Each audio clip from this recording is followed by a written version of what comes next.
Our CanadaGAP food safety program helps us to sleep at night. It lets us know, because we know we're following our procedures, that we have done everything properly and there's a check system in place. And part of that system is doing a mock recall multiple times. And so it's because you have to run through these scenarios. It's like fire drills at the school or whatever. So we run a mock recall.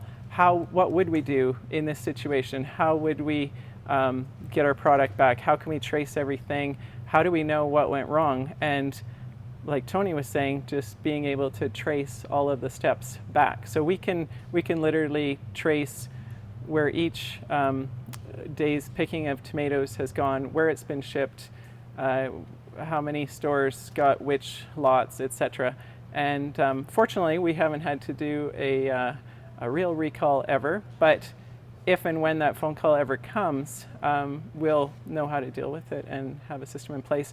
And I really feel like we're doing the best we can, and we have all our staff on board, and then that's what you need to do. CanadaGAP, when Karen says we can sleep at night, I really believe that it is a very good thing to sleep at night. You need a lot of rest to do this job, but part of the extra and with the mock recall and all that is that CanadaGAP issues audits. Now the audits occur, and you're supposed to maintain your paperwork and everything, and you have to be renewed every 4 years. You're recertified with a really true in-depth CanadaGAP audit. But one of the things that we do at Paradise Hill Farm that keeps the staff more involved and everyone else realizing that the program isn't every 4 years we got to do this, is that we run 2 to 3 audits internally a year amongst ourselves. So we have Phil Hunt, our third-party auditor. He comes through unannounced and shows up on the morning of a pick day, and it's always on a pick day, right? And goes through every step that CanadaGAP would do if this was a true audit happening today, and in a form that nobody knows it's coming. So that makes sure that the farm is truly operating under the GAP program. It's not just, oh, the GAP program's going to hit us this year sometime, we should pick up our paperwork.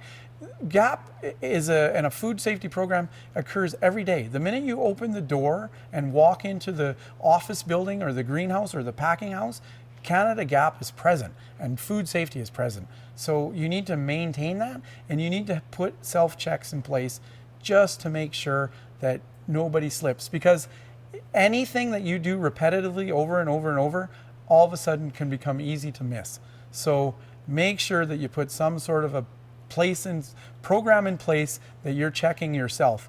And even as the owner, we check ourselves, okay?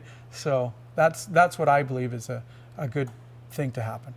You know, just over the years, things that have changed, just how you package something, how you pick it up, how you wash your hands, all that is all been, fine-tuned.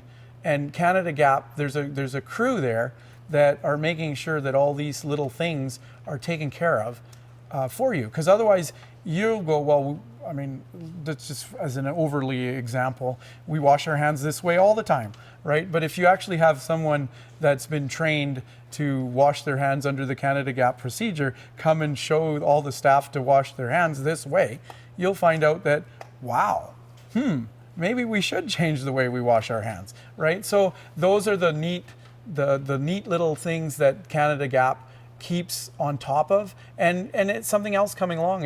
If some big retail company wants to change something, CanadaGAP's there to look at, well, is this feasible? Can we do it? What happens if it gets put into place? And then when it comes to our level, we can report back and say, oh, that isn't really working, or yeah, this is a good idea, and then it goes into the program. You wouldn't think that people would need instructions on how to properly wash their hands, but that's where the procedures and the signs up at the hand washing sinks and the little things about after you wash your hands, then what are you touching? And so it's the whole and hand washing is just a small part of the food safety program, but a very important one.